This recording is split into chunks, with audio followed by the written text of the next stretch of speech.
dans un numéro spécial de 13h15 le samedi. Dans l'actualité également ce soir, cette question, dans quel état sont les routes de France? Eh bien, elles seraient en souffrance selon l'association de 40 millions d'automobilistes qui dresse un tableau inquiétant du nombre de dégradations qui pourraient être à l'origine d'accidents. 31 000 signalements ont été recensés. Olivier Théron avec Sarah Enmosser. Le bitume qui se fissure, un bord de chaussée qui se désagrège. Ici, à quelques kilomètres de Poitiers, cette route est en très mauvais état. Au bout d'un moment, on met du gravier et puis ça part avec le passage des voitures et ça refait des trous et c'est très dangereux pour tout le monde. Il n'y a pas assez de lignes blanches, par exemple quand il y a du brouillard, on ne voit pas bien où c'est qu'on est.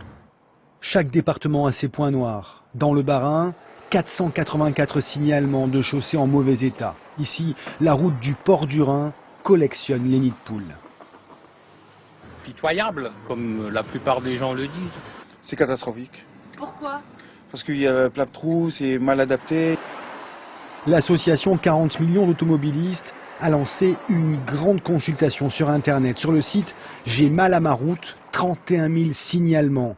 La carte de France des routes dégradées. Cette carte va nous permettre de pointer les véritables problèmes qu'il y a en France de dégradation du réseau routier et les élus ne pourront plus se réfugier derrière cet argument du « on ne savait pas ». Dorénavant, si, ils savent, puisque ce livret, on va l'envoyer à tous les élus de France. Dans les Alpes-Maritimes, plus de 500 signalements. Les chaussées en mauvais état sont dangereuses. Un accident sur deux serait en partie dû à un problème d'infrastructure, comme ici à Antibes. Il y a des trous là, quand on roule là-dessus, on risque de tomber, même en deux roues, en voiture. Pour moi, c'est inacceptable ça. L'association 40 millions d'automobilistes demande que les routes soient réparées au plus tôt et elle envisage de se constituer partie civile en cas d'accident mortel sur un des points signalés. Tentons maintenant d'en savoir plus sur l'origine de cette dégradation d'une partie de notre réseau routier, qui est aussi, il faut le rappeler, l'une de notre fierté, notamment nos autoroutes. Alors, est-ce que tout cela est dû à un manque d'investissement de l'État et de ses collectivités? La réponse est oui. Magali Boissin, Alain Darrigrand. Des pavés parisiens aux petites routes sur tout le territoire, le réseau routier français se dégrade-t-il à grande vitesse? Oui, la situation se dégrade clairement ces dernières années. Avec 1 073 468 km de route, la France possède le plus important réseau d'Europe. Il était classé selon une enquête au premier rang mondial en termes de qualité en 2008. Depuis, il est tombé à la 7e place.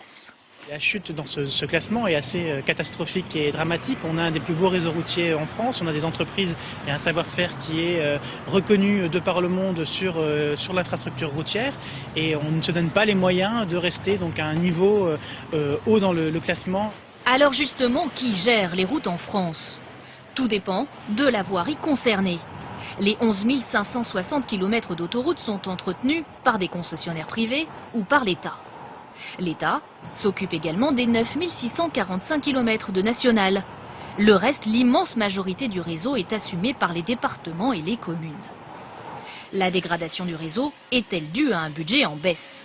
Oui, rénover et construire des routes coûte aujourd'hui 16 milliards d'euros par an aux collectivités, un budget en baisse de 9% depuis 3 ans.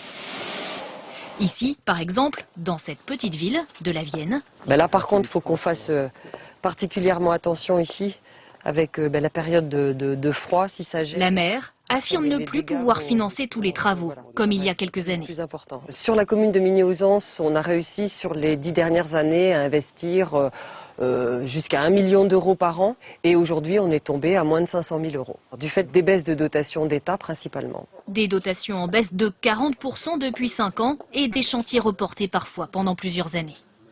Direction maintenant les fonds marins.